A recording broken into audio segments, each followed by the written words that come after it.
Welcome to 5% Radio, where it's all about learning like no one else today so you can live like no one else tomorrow. Please be sure to share and subscribe. Define, learn, do. That is what we will be discussing today in episode 3 of the 5% Radio podcast. So I want to discuss a 3-step process that anyone who is successful in any area follows, and on the same exact token, anyone who is unsuccessful does not follow. So the great news for you is that you get to choose which one of those two people that you want to be. But define, learn, do is something that probably you've not heard of before, and I can guarantee 100% hands down that you were not taught this in school. So I want you to think back when you were going to school, when you were in college, whatever that was, but I want to start with specifically high school. So in high school, all throughout our educational period, all throughout from, preschool, kindergarten, all the way up to senior graduating high school, even headed into college, people ask you this question: what do you want to do? What do you want to do? What do you want to do? What do you want to do? What job do you want to have? What career? What field do you want to get into? That's all they're asking you. What field do you want to get into? What job do you want to do? What's the task that you want to do to make your money? No one ever sits down with you and asks you, hey, can you tell me what you want? Like, before we go any further, can you tell me what you want out of life? And then we will find something that will match those results, that you'll be able to actually achieve that thing that you want. We'll find something, and then we can teach you how to do it from there. No. We are taught to do, learn, and define. So think about this. So most people start doing a job. They learn how to do that job by actually the daily doing of the job, and then whatever they do for a living defines their lifestyle. Tell me if you ever heard this. Someone joke around about, I can't afford that, I'm just a, and then they list their career. I can't afford something like that, I'm just a plumber. I can't afford something like that, I'm a manager at a retail store. I can't afford something like that. That happens all the time. Or I would be doing blank, or I would be able to buy blank, but plumbers or whatever it is, plumbers or real estate agent, I don't care what it is. Now, real estate agent, probably not, because they make decent money, but you'll hear people say things like this, and they'll basically tell you, you know what, I would love to have fill in the blank, but I can't because I'm and then they list what they do for a living. Now, our educational system changed in 1913. Fundamentally, the purpose of the educational system changed from there on out to really be vocational based. When I say vocational based, I mean a job, learning how to do a task, learning how to do a career. Basically, in layman's terms, the educational system is set up for one thing, and that is to teach people how to be worker bees. Everything in our educational system, from the very, very, very beginning, from preschool all the way up through college, is designing worker bees. It's teaching people how to work at a specific field. Now, there's nothing wrong with that if you want to have a job. If you enjoy what you do, great, more power to you. If you do not, though, understand that you're never going to be able to get what you want out of life until you have actually clearly defined that. And that's not about, I'm going to go to school, get good grades, get a safe, secure job. You've probably heard me say this before, but I'm going to go start this career, and then whatever money I make out of that career, then I will try to fit a lifestyle that fits within those limitations. That's not how successful people do things. But in school, we were taught job wheel. We went to career fairs. It's all designed to pigeonhole you into being a worker. Successful people, though, do the exact opposite. So where unsuccessful people, or where people that never really get what they want out of life financially, people that never actually achieve the results they want. And look, if you're not a materialistic person, that is completely fine, but you don't have to be materialistic to want to make a lot of money. I know a lot of people that make a lot of money and don't really spend very much of it on themselves, but there are phenomenal things they can do with money that they would not be able to do with their time, but they can give to things, and they can pay for things that they would never actually be able to directly impact, because it might not be their calling to go physically do the work or the ministry or the charity, whatever that is, but it might not be their calling, but they can have a passion for it, and they can actually give to it to facilitate someone else to do that. So when I talk about define, learn, do, this is really what I mean. Successful people do this. They start with a dream. Now, I'm going to pause here, and I want to mention someone. So Jeff Bezos, the guy that owns Amazon, the guy that owns the largest business in the world. By the way, it started out with a different name. It started out, I believe it was Abracadabra, such an odd name, but it started out as that, and then he changed it to Amazon because Amazon is the largest river in the world, and he wanted to build the largest business in the world. But Jeff Bezos started his company because he wanted to get to space, okay? Now, that's not related at all, and here's where this comes into play with Define, Learn, Do. So just give me a second. I want to lay some groundwork here with his story, and then we'll actually go into the lesson. So Jeff Bezos dated a gal, broke up with her, and she was being interviewed years and years and years later by the media after he had started what is now Amazon. And she told the media, she told the interviewer, basically, you don't know who you're dealing with. He's trying to get to space. And of course, if I was interviewing, an ex-girlfriend of some guy that's super, super famous now, he's working on becoming a billionaire probably at the time. He wasn't loaded like he is today, but he was definitely getting to be, some of, if not one of the richest people in the world. It was years and years and years ago, though. So he was nothing close to the Jeff that we know today who owns the Amazon of today, of, 2022, 2023 and beyond. But so his girlfriend is telling this interviewer, you have no clue who you're dealing with. Jeff is trying to get to space. And the guy's like, yeah, whatever, must be cuckoo, like just weirdo. But Jeff had a dream to get to space, and he actually owns his own space company. You can look this up, but the name of the company is Blue Origin. So as a kid, he always wanted to get to space. It's just a super huge dream of his, and he now owns his own company called Blue Origin. And Jeff started Amazon with the dream, with the vision, with the goal of taking that company and funding his dreams. And just recently, in the past, I believe it was 12 to 24 months, he actually did go up into space, and he came back down, and he thanked all of his customers for making this possible. Now, that may sound like a bit of an odd, like, why in the world would you thank your customers? But imagine this is his dream. This is what he wants out of life, was to be able to go to space. So as a little kid, my wife and I are reading a book right now called Grit. And as a little kid, Jeff was exceptional. He just didn't take no for an answer. He was always trying to do something that was, oh, he's not old enough, or not yet. No, honey, we're not.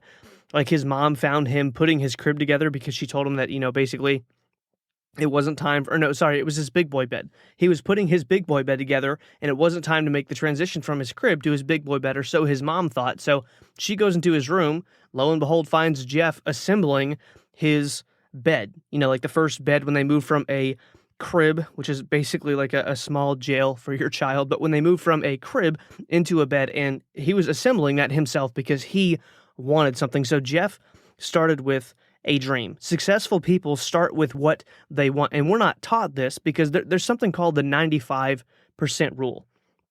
And the 95% rule says this: 95% of what you know, there's a 95% chance that 95% of what you know was taught to you by 95%ers. I'm not saying that in a degrading way as far as 95%ers. I'm not saying that as a slam, but what I'm saying is it's not the 5%. It's not the people who are wildly successful to understand how success, achievement, and actually getting what they want out of life. They don't understand how that works. So therefore, they are the 95%. They're the 95 out of 100 that aren't actually out there doing and living in the way that they want to in their life. So the 95% rule, again, is 95. There's a 95% chance that 95% of what you know was taught to you by 95%ers. So on the flip side, there's a 5% chance that 5% of what you know was taught to you by 5%ers, but most of us really do not know 5%ers. Most of you don't have the chance to interact with someone like Jeff Bezos. Another great example of this is Warren Buffett actually had a guy that was his pilot for years and years and years, and Warren Buffett was sitting down with his pilot, and the guy was basically asking him, he wanted to learn how to be successful, and Warren Buffett more or less told him that I'm not doing my job as your boss if you're still working for me years later. And he challenged the guy to make a list of 25 things that he wanted to accomplish in his life. The guy went away and made this list of 25 things that he wanted to accomplish in his life. And then Buffett told him, and by the way, Buffett is one of the world's richest men. Again, money is not the most important thing in the world, but as far as understanding success, these guys know how the game works. They understand what it takes to win. They understand how the mentality works. They understand everything of below the surface. What does it take to truly be ridiculously successful? And Buffett tells the guy, make this list of 25 things that you want to accomplish in your life. And then he told the guy, he said, pick your top 5 and the other 20 are the avoid at all costs list. So yes, these are 25 things that you want to do. It would be nice to, you would like to, oh, it'd be cool if, oh, I wish we could, fill in the blank. He said, take those other 20 things and put them firmly in the category of your avoid at all costs, because one of the things about being successful and understanding clearly what you want is you have to know what you don't have time for, what you cannot prioritize, and the things that you are not going to give energy to. Napoleon Hill wrote a book back in 1937 that actually, when it was published, there were so many people that basically pushed against him publishing this book because it was so clear cut and dry of exactly what you needed to do to become successful. Now, it's being released in 1937. This is, around the time of the Great Depression. There were so many people that were still down and out, so to speak, but there were so many other people like Henry Ford back then, or Andrew Carnegie. There were so many other people that were absolutely crushing it financially. And Napoleon Hill's job was, after he sat down with Andrew Carnegie, this was, 25 years or 20 years before he actually ended up publishing the book, Andrew Carnegie basically sat down with him and discussed the secret to success. And he more or less asked him, do you understand what I'm telling you? You've grasped what I'm telling you. Now, will you spend basically the remainder of your life going out and getting this message out to the masses? So he interviewed 500. Andrew Carnegie made him an introduction to the 500 wealthiest people in the world at the time, and he was able to sit down with each and every one of them, spend a couple days with them, I believe, actually, sit down with them and discuss and ask them and figure out what it is that made them so successful and what can everyone else do, what can the average everyday person do to become successful. And he wrote this book, Think and Grow Rich. Really, you could say Think and Achieve whatever, but Think and Grow Rich, obviously a catchier title than Think and Get What You Want, but Think and Grow Rich. So he wrote this book, and every single time I've read that book, the key takeaway that he talks about is he talks about a burning desire. You have to have clearly defined what you want. So number 1, define what you want in vivid detail. Number 2, the next thing you have to do once you have defined what you do. Now, again, this is the exact opposite of the model that we see in school, but you define what you want. Number 2 is you learn from someone else that has already done it. So this is completely opposite of school, because we go learn from people that have never really done what we want to do. Let me ask you something. If you want to be successful, I mean, you really want to be successful. If you do, then listen very closely to what I'm about to say next. Never take the advice of someone that you would not want to trade places with, ever. I don't care their age, if they have a bunch of degrees, if they get paid to teach. I don't care if they have a fancy title. I don't care if you've known them your whole life. If they do not have the results that you want in the area of life that you are looking to pursue, do not take their advice in that area. Now, if there's someone who has made millions of dollars and I'm looking to make millions of dollars, but that guy has a terrible marriage, I may take his advice on some things financially, but I'm not going to take that guy's advice on relationship. He has no influence with me there because he does not have the fruit on the tree that I want. I've seen people that make ridiculous money. I knew a guy that was making $300,000 a month, and he was extremely, extremely overweight. I'm talking like probably a good 200 pounds of excess body fat. So although I could take that guy's advice for business, for investing, for how to actually increase my cash flow, I could define what I want and then go learn from someone else that's done it. I could not take that guy's fitness advice. So if they do not have the fruit on the tree, if you would not want to change places with them, do not learn from them in that area. So define what you want, learn from someone that's already done it, and then as long as whatever they're telling you is legal, moral, and ethical, do everything they tell you to do. Define what you want, learn how to do it, and then go do exactly what they tell you. Again, if they don't have results in a specific area, then do not take counsel or advice from them in that area. I don't care what their job is, what their degrees are, how long they've been in that field. I do not care. Successful people do this. They do not take advice from people whose results they do not want to emulate, but unsuccessful people do. They'll take advice from anyone. See, it's been said that the most expensive advice you'll ever get in your life is free advice. Let me ask you this. If there was a class offered in high school, middle school, or college that was how to be successful, have a great marriage, and learn how to be happy no matter what, would you have taken it? Better question, who would have taught the class? Who would have taught the class? How many teachers do you know that are extremely wealthy? I'm not saying that they make six figures, but they still have to work. I'm saying that they are financially free, that they do not have to work, that they no longer trade time for money. How many people do you know? And you could come back with the argument of, well, they love what they do, but also I can guarantee if you told that person tomorrow, hey, quit your job, never have to work again, do you have the money to sustain your lifestyle? They will probably tell you no. I'm not talking about their retirement accounts and things like that, because there's a good chance that that's not ready for them to cash out. If they cash out too early, they're going to pay ridiculous fines and penalties. But how many people do you know in the teaching space that can actually live the lifestyle that you would want to live, that you learned from? There was probably not a teacher in your school. And just as a backstory on me, I was homeschooled K through 12, but I did go to some after school or special tutoring programs, all that kind of stuff. But I liked a lot of my teachers. I did. I loved, there's the guy that taught me biology in ninth grade. Hilarious, just awesome, amazing teacher. The guy that did ninth grade English. I had so many different people that I love them as teachers, but if I were to sit down with them and say, hey, I want to learn from you exactly how to be successful. See, they can teach you English or biology or math or whatever they're teaching you.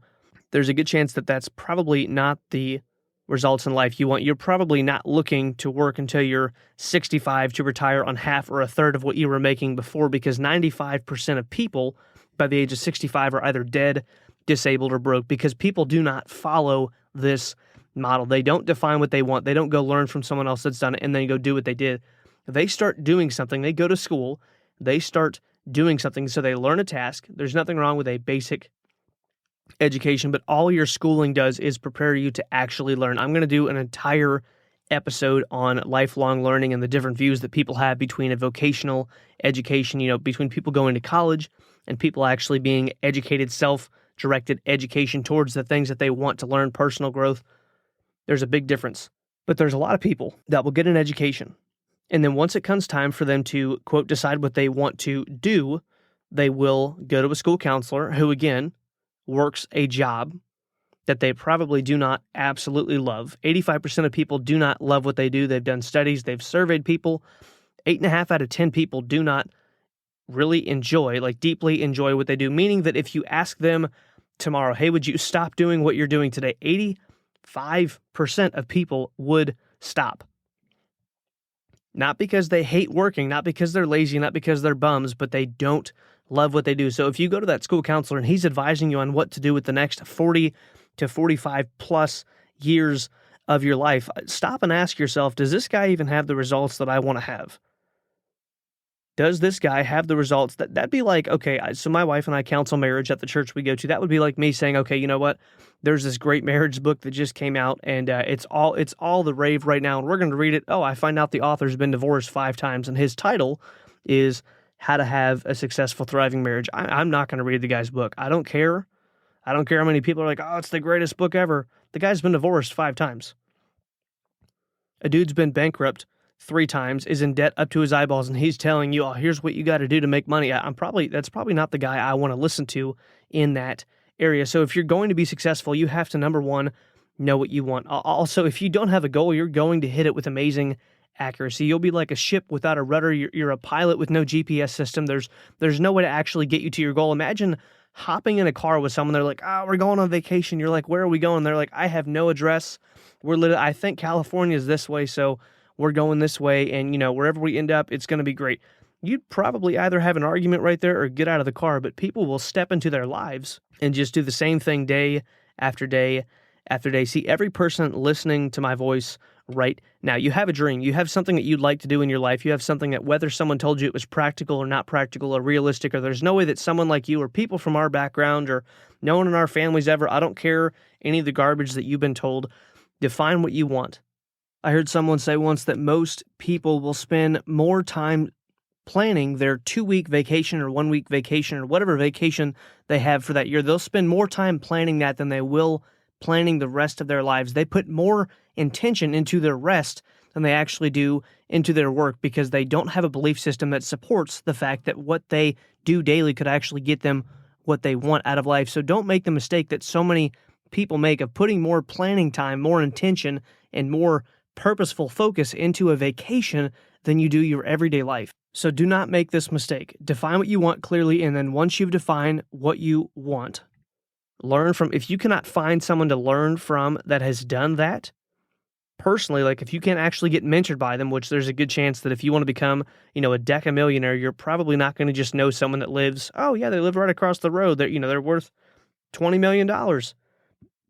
You're probably not going to find that person, but you can read books, you can take courses, you can get in mentorship programs, you can go through other programs like financial programs, you can go through all kinds of different programs. We are in the information age. The e-learning space is a billions of dollars space. You can find how to do anything you want to do. So here is what I'd like you to do. Clearly define what you want. Do not live a life that is in a rut. See, Magic of Thinking Big by Dr. David Schwartz, a book that came out, I believe, like back in the 60s, it said this. It said a rut is just a grave with both of the ends kicked out because you're doing the exact same thing every single day. Proverbs 29:18 says this, where there is no vision, the people perish. You've got to know your dream. Successful people start with a dream and a vision. Jeff Bezos did not build Amazon because he wanted to be the richest man in the world. He built Amazon because he wanted to go to space. You've got to have a dream. You've got to have a vision. You've got to have a goal. You have to know where you're going, and that goal will dictate everything else you do. So first of all, define clearly what you want. Truly define what you want with absolute clarity, not something vague like, I'd like to have a nice car. I'd like to have a better marriage. I'd like to have better health. I'd like to have a big house. I would like to be rich. Those are super vague things. That makes no demands on yourself. Your brain is not going to go to work like, oh, he wants to make more money or he wants to lose weight. Specific. I want to lose 20 pounds 3 months from now is my deadline, and I'm going to look at that goal every day. I'll read the date. By whatever date, I will have lost 20 pounds. And you walk around every single day thinking about that goal, not just thinking, I would like to lose weight. I should be healthier. That's the most vague statement ever. If you ask people on the street, there was an old talk given by Earl Nightingale, and you can actually go look this up on YouTube. It is a phenomenal talk to this day, but it's called The Strangest Secret. And one of the things that he says in that talk is they had a survey done of working men. You can listen to this talk. It's right around, I believe, like 3 minutes and 20 seconds-ish into the talk. I'll put a link in the show notes for the actual YouTube clip of this talk. He's dead and gone now, but again, it's still an amazing talk. And he says that they did a survey, and basically 95% of people could not answer the question of why do you get up and go work in the morning? What gets you out of bed? So there we have it. 19 out of 20, or 95% of people don't actually have a goal. They have not clearly defined what they want and why they're doing the actions that they're doing daily. But he talks about you've got to know what you want, and what you want has to be at the forefront of your mind. You've got to think about it daily. Kind of like I covered in episode 1, but he talks about why it's so important to know what you want, to have goals, which is the exact reason that in the welcome episode of the show, I challenged you to actually write down what you want on a goal card, because you've got to know what you want. You've got to know what you want. You've got to know when you want to buy. So although I appreciate you listening to the show, absolutely love that you're doing that, I don't want you to just listen. So don't just listen, but here's what I want you to do. I want you to go back and I want you to write down exactly what it is that you want. I want you to write down in clear detail what you want and when you want it by. Because if you're not sure what you want, or if you know what you want and you have no goal in mind, then you're not going to move forward, period. You will not move forward. So go back, write down your goal card, and I want you to think through everything you do. Is this information coming from someone who is successful or not in this area? Because if not, I'm not going to take the advice. You don't have to tell the person that to their face. You don't have to say, hey, look, you're not rich and I want to be rich and I don't want to, just don't listen. There's nothing wrong with that. You can thank them. They're probably extremely well-meaning, but if they don't have the advice in the areas that you want, there are people that I go to for different areas of advice. I'll go to someone for advice in the area of finances. That might be a different person than I go to for advice in the area of marriage. That might be a different person than I go to in the advice of something spiritual. Like, I'm going to go to my pastor for different things than I'm going to go to if I hired a powerlifting coach to teach me how to deadlift 700 pounds. There's different people that you need to go to for different things, and that is why you should study and learn and grow, and you should make sure that the people you are learning from have actually done the things that you are trying to learn. So a quick recap of everything we've talked about so far. If you do not know what you want, that is the number one thing you have to do. You have to actually first define what you want. So instead of doing something, learning how to do that thing better, and then that defining the lifestyle that you have, which was that's what most people live with their whole lives, and then they get to the end of their life wondering, why did I not actually accomplish the things that were in my heart? Why did I go to the grave with my song still in me, so to speak? There was a man named Dr. Miles Monroe, and he has a quote that I want to share with you. The first time I ever heard this quote, it's never left my mind.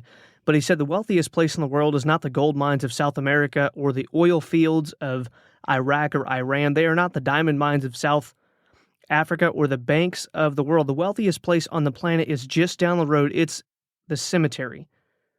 There lie buried companies that were never started, inventions that were never made, best-selling books that were never written, and masterpieces that were never painted. In the cemetery is buried the greatest treasure of untapped potential. The best of the best is buried in a graveyard somewhere because they died with their dream still in them. They didn't truly define what they want to do. They didn't learn from someone else that had the fruit on the tree. They didn't actually go do the thing after they had defined it, learn from someone else, and learn exactly what to do, and then go apply it. They didn't do that. They did what 95% of people do, and that is learn from people that do not have the results that you want, and you die with your dreams still in you, and you have so many regrets at the end of your life. And as Henry David Thoreau said, most men lead lives of quiet desperation. I do not want that to be you. Will you get some head pats? Will you get some, oh, come on, be practical? Will you get the look of get your head out of the clouds? People will talk about you behind your back because you have a dream and because you have the guts to actually go out there and chase it. And Albert Einstein had this to say about those folks. He said, great spirits have always encountered violent opposition from mediocre minds. So it does not matter what people have to say about your dream. You can choose to be one of the 5% of people that actually go out there and accomplish with their lives, or you can end up in the richest place in the world with your dreams and take them to the grave with you, like most people do, like 95% of people do. And if it's okay for them, if that's okay with them, then it's okay with them, but it's not okay for people like us. Because guess what? You were given gifts, and you were given talents, and you were given abilities, and you were given desires to do things for a reason. It is your duty to fulfill those things. That's my personal belief. It is your duty to take the gifts that you've been given and give them back to the Creator. Give them back to the God that created you and actually use them with your life. Because if you're not going to use them, then why were you given them in the first place? They should have been given to someone else. It is your responsibility. It is your calling. It is your charge. You are gifted with specific things. You are given talents, abilities. You're given those things with the responsibility to actually go out and use them to bless other people's lives. So if you've got a dream in your heart, if you've got something that you want to do, if you've got a purpose, if you just have something that I want to do this so bad, there's probably a reason for that. And although you may encounter a ton of challenges along the way, and you might not even be the person that could achieve that goal currently, yes, I just said that to you, you may not be the person worthy of or able to accomplish that thing in your heart yet, the thing you want to do more than anything else. You might not be that person yet, but the journey along the way of chasing that goal, chasing that dream, looking for that success, the journey that you'll have to go to between here and there will make you into that person. So I want to give you a reminder as we get close to closing the show, but there is not another you. You've probably heard this before, and is it corny? Absolutely, but there's a lot of things that sound corny that have a lot of truth in them. There's no other you. There was a reason that you were created. There's not a lack of purpose in your life. You're not a cosmic accident. You're not just a random collocation of atoms. You were put here for a reason. You've got certain things to accomplish with your lives that I personally believe no one else can do the way you can do them. So get out there and do what it takes to achieve your dreams. I hope the content on the show has been helpful so far, and I do have an ask. So the number one reason that I created the show is I wanted to positively impact as many people as possible with the information that has changed my life, that I've seen change the lives of countless others, and I'm looking to pass that along to absolutely as many people as I can. So that being said, if you found today's or any other episode in the future on this show helpful, please be sure to pay that forward and share that episode and this show as a whole with someone else. Anyway, I hope today was helpful, guys. Be sure to check out episodes 4 and 5, where I'm going to talk about why 95% of the people only control 5% of the money, what they're doing wrong, and then what the other 5% are doing financially that allows them to have both time and money freedom to live a life they design and to have all the options they want to in life. So with that being said, I'll talk to you in the next episode.